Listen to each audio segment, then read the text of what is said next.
Bonjour, bienvenue sur Culture en coulisses et je vais commencer par vous souhaiter merde pour cette année 2021 en espérant qu'elle ne soit pas aussi merdique que celle que nous venons de terminer.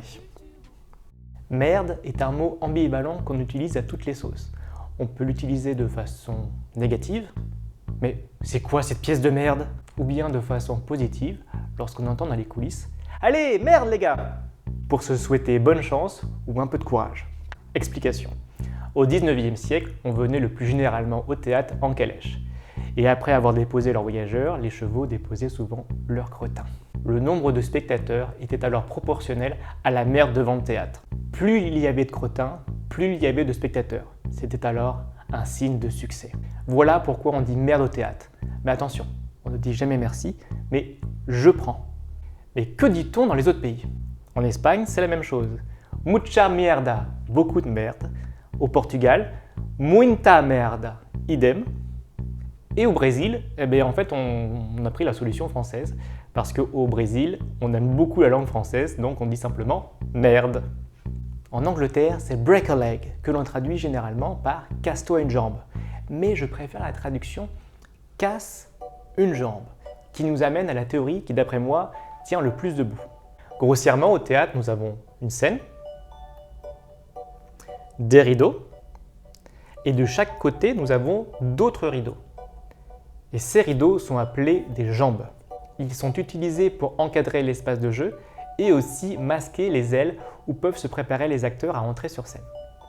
Deuxièmement, au 19e siècle, l'acteur était payé uniquement s'il montait sur scène.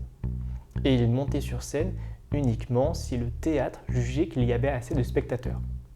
Donc, break a leg signifie simplement bonne chance, casse cette jambe pour monter sur scène et casser la baraque. Chez les Allemands, c'est Hals- und Beinbruch qui signifie fracture du cou et de la jambe. Alors eux, ils vont pas du tout de la cuillère. Mais en réalité, Hals- und Beinbruch est une déformation phonétique. Cette expression vient du yiddish qui signifie succès et bénédiction. Ils utilisent aussi l'interjection qu'on entend beaucoup à l'opéra, toi toi toi, suivi de Unberufen, toucher du bois.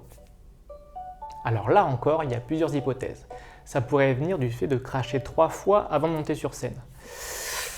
Mais après le 18e siècle, c'était pas trop classe. Ou alors, ça venait aussi de l'expression qui était elle aussi répétée 3 fois, taille feu, diable, diable, diable. Chez les Italiens, nous disons in buca il lupo, qui signifie dans la gueule du loup. Et nous répondons crepi il lupo, qu'il crève le loup. Plus familièrement, on peut dire in culo la baleine, qui signifie dans le cul la baleine. Et on répond speriamo che non caghi, espérons qu'elle ne chie pas. Donc ici, le loup est une personnification du mal, comme dans la plupart des traditions populaires. Donc l'interprétation la plus plausible ici est adressée comme une antiphrase, ou encore pour dire « Bon courage, tu vas affronter une difficulté ». Chez les Russes, nous disons « ni pou ni pera », qui signifie « ni peluche, ni plume ». C'est un sortilège conçu pour tromper les mauvais esprits. Les peluches pour les bêtes, les plumes pour les oiseaux. Cette antiphrase, là aussi, exprime le souhait d'avoir une très grande réussite à la chasse. L'origine remonte à la culture païenne pré-chrétienne, où l'occupation principale était la chasse, la pêche et la cueillette. Et l'on répond simplement « puccetto » en enfer.